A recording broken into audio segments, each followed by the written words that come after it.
Merry Christmas, everybody! This is Tostemac, and welcome back to another Autism vlog. Wow, that is such a mouthful. Christmas is that special time of year, a time where we give and receive presents, a time where we go out to the snow and to the neighborhood singing Christmas carols, a time where we sit on Santa's lap and ask a very important question. What happened to my Transformers action figure that I requested last year?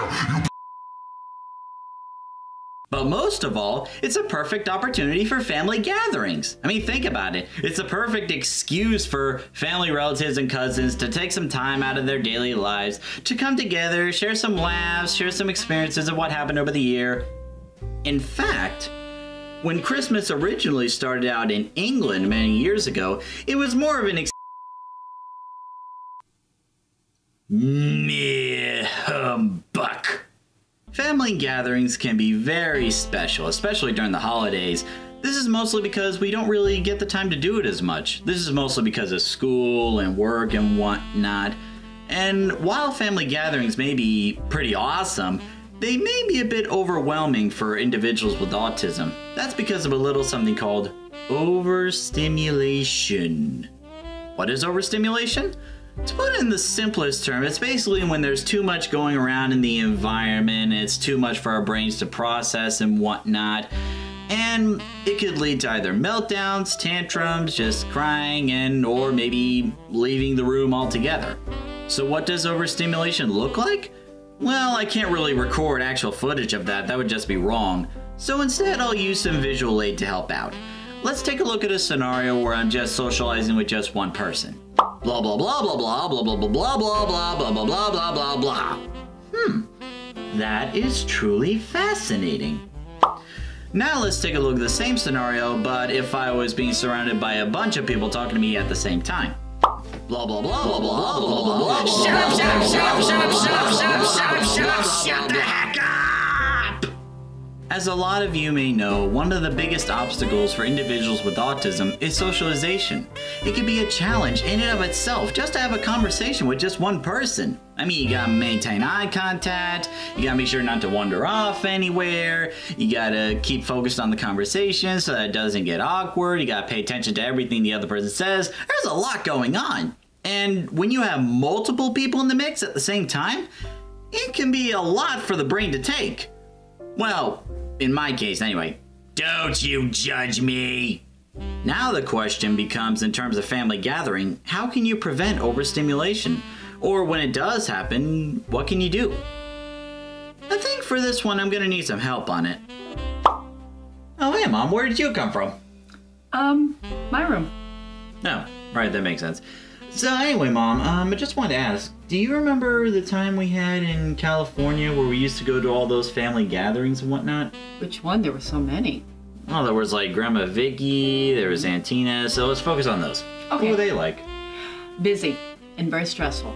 I'd imagine that. Yes. Actually, Stephen would have a difficult time as much as he wanted to go to those Christmas celebrations and Thanksgiving celebrations. The volume of the people, the volume of noise in the room, the decorations, just the whole ambiance would prove to be very, very stressful. And so while everyone looked forward to the holiday, for Stephen, it was a little different. Thomas as well. What would happen is we would get to the event and everybody would be so excited to see them and they would be excited to get into the event. But eventually, within maybe 15-20 minutes, they hit what we used to call the social limit. And that was the point where they were able to signal to us through their behaviors that it was too much stimulation and they needed to pull back. Well, wasn't there like a special place for the kids to go to while the adults had their chats and whatnot? Well, yes, we did have a separate area. So we had the dining room table for the adults and then another one for the children. It was kind of off a little bit because this way it helped Stephen and Thomas to be able to tune into what was going on at their table without the commotion that was occurring at the adult table. Having both of them together really was more than you were able to handle, Stephen. Well, then the adults could have their adult conversations and not worrying about kids hearing any cuss words and whatnot too, so that helps. Well, yeah, but we also were careful not to cuss, because the other thing is, with Stephen and Thomas, and this is very common in autism, please remember, ladies and gentlemen, just because your children do not appear to be paying attention, believe me, they are listening. And when you don't want something repeated, that's when it's going to happen. So that was something that we had to be very careful, that even though you were in a different area, Stephen, that all the adults had to monitor what they said and how they said, because we never knew what you were going to pick up on. All right, but what about whenever there was a part where Santa came in, we all sat in his lap and wished for Christmas and whatnot? How did those normally go? That was definitely a mixed bag of magic. While Stephen and Thomas definitely wanted to see Santa Claus, he was exciting, but he was terrifying at the same time. Early on in the years, we actually had to prep the boys by showing them pictures of Santa Claus and reading books about Santa Claus and telling the stories of Santa Claus. And we would go to the mall several times before Stephen or Thomas would go near Santa Claus, and we wouldn't even attend to it. We would walk by and say, "Oh, look, Stephen, there's Santa." And then they would be okay to look as long as we kept moving. Eventually, little by little, we could get closer to Santa Claus. So it was kind of like small introductions and just working your way towards there, in other words. Absolutely, absolutely. Now, another tradition we have in our family is, in fact, Santa does come on Christmas Day, and he does bring a bag of toys, and he does have the children sit on his lap, which is a normal tradition for a lot of families. However, for Stephen and Thomas, that proved a little bit more than normal. It was a little terrifying. So initially, the first year or two, they were not required to sit on Santa's lap. Just being in the room was enough, and the gift would go from Santa's hand to my hand or my husband's hand to the child.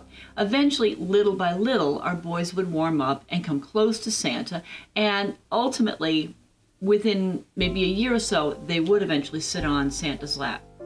The thing that was very important was really the preparation. We knew Santa was coming. We would tell Stephen, we would tell Thomas, "Oh, look, I hear the reindeer bells, and I hear some hoofs on the ceiling," just like we read in the book. And we'd actually have the book with us to remind them. Do you remember that book, Stephen? Vaguely. Yeah, it was an old book. And then we would wait until Santa actually came into the room and would situate himself before we would have Stephen and Thomas to come in. This way, they were aware of his presence. They could see where he was going, but they weren't actually in his presence. As Santa got ready to give out the gifts, we would strategically place the boys to be early on in the situation to come and get what they would need. And then the deal would be, they would go to Santa, do whatever they were going to be capable of that year, and don't push your children. You're just going to frighten them. If you let them come on their own terms, that really does work best. Then after they got their gift, they were allowed to be excused. Now, at my mother-in-law's house, your Grandma Vicky's house, we had a room upstairs, so that after you and Thomas would get your gift, do you remember you and Dad would go upstairs? Yeah, I remember. And that's where you would open your gift. And then eventually, when it was time for Santa to leave, we always set up a signal that Santa was getting ready to leave. So you boys, if you remember, you used to come down the stairs. You didn't necessarily come to where he was, but you'd come on the stairs to see, okay, bye Santa, I'll see you next year. Well, I do remember one time where I rolled down the stairs. Yes. That didn't help. Yeah, well, you had that blanket you wouldn't let go of. You tripped on it. Really? That's what happened? Mm-hmm. Huh. Well, last question though. What happens in the event where an individual with autism does get overstimulated? What did you normally do? Oh, yes, and we had that happen with you in particular several times.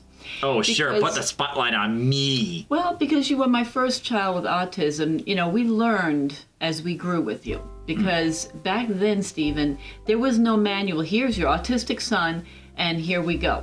There were no rules, no regulations, no guidance, so we had to learn as we went. And so early on, we had to learn the hard way how it was that we needed to protect you. When you got overstimulated, you had certain stages of overstimulation. You had certain behaviors that told us, okay, I'm getting a little stressed here. Then your next set of behaviors were like, okay, now I'm really stressed. And the third was, okay, I'm about getting ready to stem out and go out of control.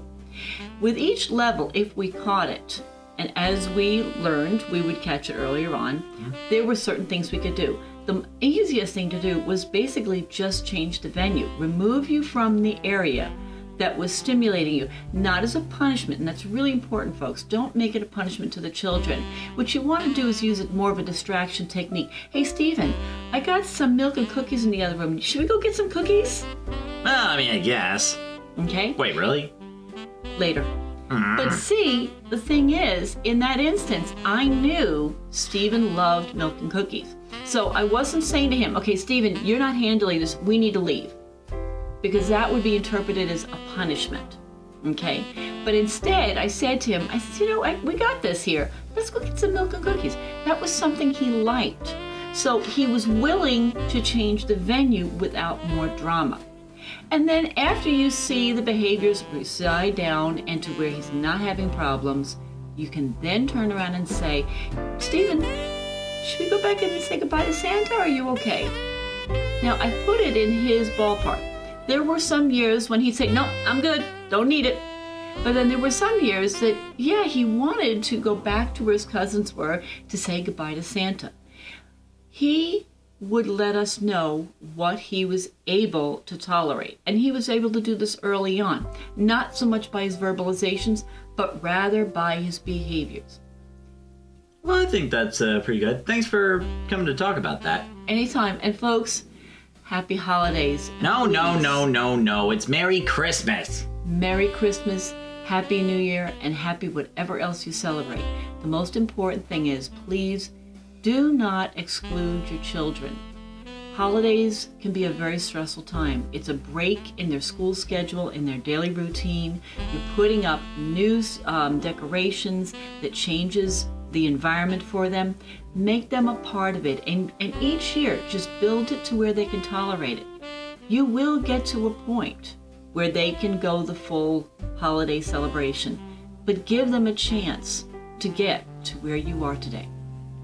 Well, I think we're going to go ahead and end the vlog here. Thank you very much for watching, ladies and gentlemen. If you like what you saw, don't forget to like, comment, and subscribe. If you have any questions for either me or Mom about certain overstimulation stuff or other holiday stuff you want to ask, just let us know down below. So thank you very much, Thank you very much for watching, ladies and gentlemen, and until the next video, see you later. Bye. I have to say bye. We're going to have to work on that.